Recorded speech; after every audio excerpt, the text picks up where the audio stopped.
Erat kaitannya antara P1 tanpa formasi yang nggak bisa melanjutkan pendaftaran atau nggak dapat penempatan dengan sisa formasi yang tidak terserap di tahun ini.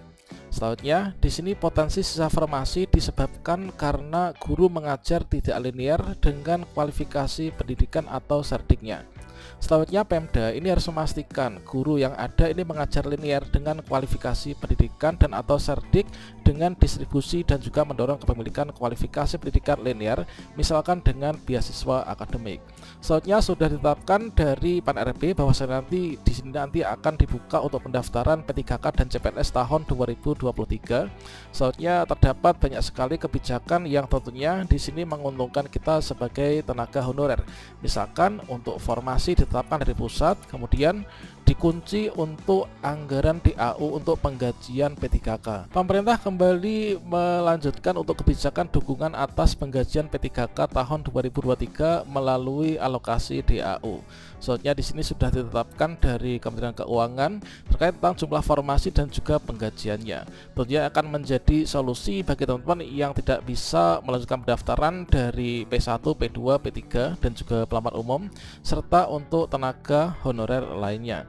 Berikut adalah contoh langkah strategis dari salah satu Pemda terkait tentang penataan honorer yang ijazahnya tidak linear agar peluang lulus P3K 2023 ini semakin besar. Kira-kira bagaimana informasinya? Silahkan simak video ini sampai selesai. Namun sebelum kita lanjutkan, perlu saya ingatkan, bagi teman-teman yang mungkin baru pertama kali menemukan channel ini, silakan klik tombol subscribe-nya dan aktifkan notifikasi loncengnya, sehingga nanti jika ada update video terbaru, teman-teman tidak akan ketinggalan informasi. Berikut adalah salah satu contoh, yaitu BKD ini bakal menata ulang honorer yang ijazahnya itu tidak linear supaya nanti bisa memudahkan untuk seleksi di tahun ini. Seperti yang dikutip dari Projatim, saat ini sedang dirancang oleh Badan Kepegawaian Daerah atau BKD untuk menata ulang formasi guru honorer yang tidak linear dengan ijazahnya.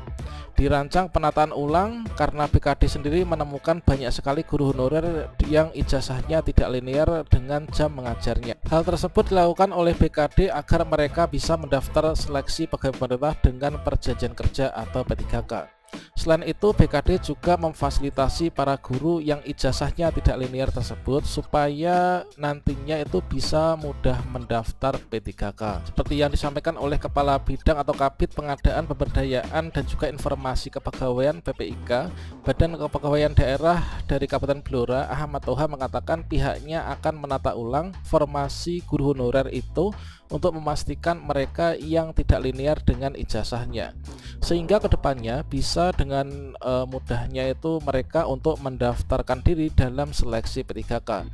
Selain itu, BKD juga menemukan kalau ada honorer yang ijazahnya itu masih SMA, mereka bertugas di sejumlah organisasi perangkat daerah atau OPD. Padahal untuk formasi P3K untuk ijazah SMA itu tidak banyak dan juga sangat terbatas. Nah, di sini untuk ijazah formasi untuk SMA P3K ini tidak terlalu banyak. Misalkan untuk pemadam kebakaran ini hanya memerlukan 15 orang dengan ijazah SMA. Selain itu, ada sejumlah honorer yang dipastikan tidak memiliki formasi P3K. Mereka adalah driver, kemudian penjaga sekolah. Rencananya mereka bakal diberlakukan outsourcing atau dikontrak melalui penyedia jasa. Selama ini pemerintah pusat kurang memperhatikan nasib mereka sebab lebih berfokus pada efisiensi pelayanan terhadap publik sehingga sedikit dipangkas.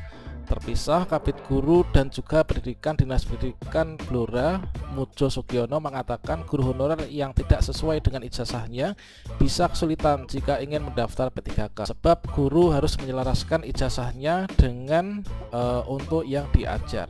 Yang sudah terlanjur ini diambil pengalamannya saja. Mujo menambahkan guru honorer ini bisa berinisiatif untuk mencari sekolah yang bisa menyelaraskan sesuai dengan ijazahnya sambil melakukan persiapan untuk seleksi P3K tahun 2023. Selanjutnya, seperti yang kita ketahui bahwasannya terkait tentang persiapan di tahun 2023 di sini diberikan laporan yaitu perkembangan untuk alokasi dari DAU dan juga kebijakan tahun 2023.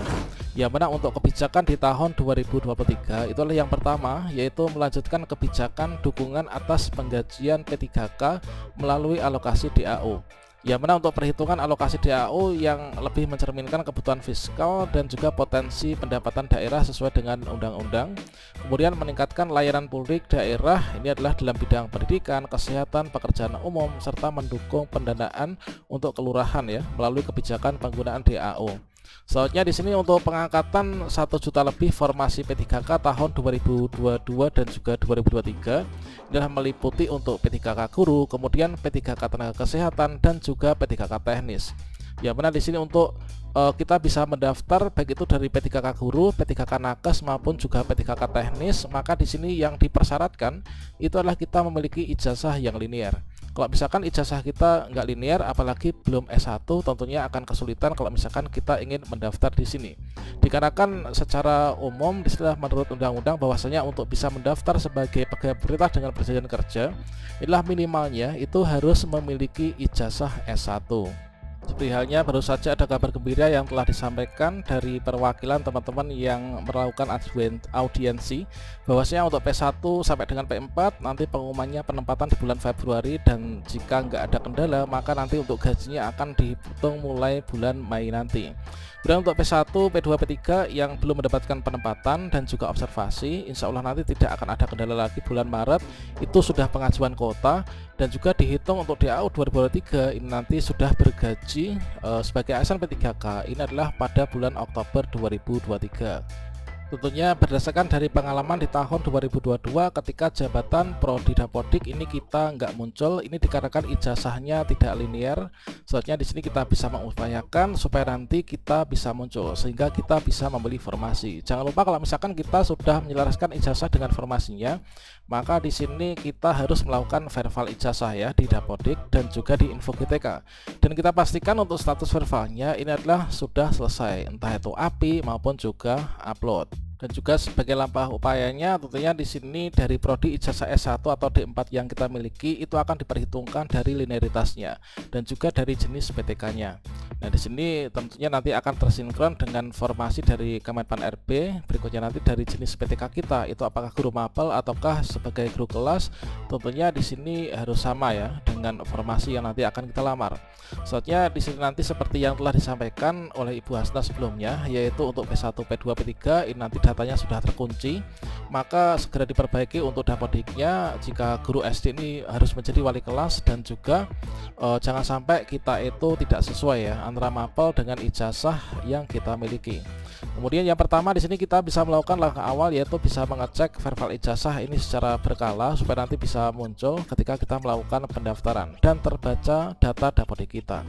Kalau misalkan teman-teman di sini belum melakukan verval ijazah, sebaiknya di sini segera melakukan verval ijazah. Kalau misalkan masih menunggu proses, ini segera menghubungi dari admin untuk nantinya bisa dilakukan vervalnya, statusnya bisa selesai.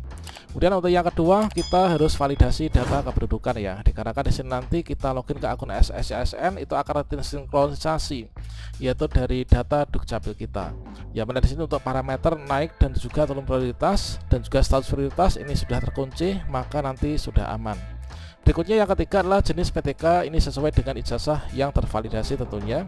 Kalau misalkan di sini kita ijazahnya adalah misalkan mapel, maka kita juga menjadi guru mapel. Kalau misalkan ijazahnya adalah S1 PGSD misalkan, berarti di sini kita itu harus menjadi wali kelas ya. Tentunya yang keempat terkait tentang linearisasi ijazah dengan beban mengajar ini harus juga sesuai seperti ini.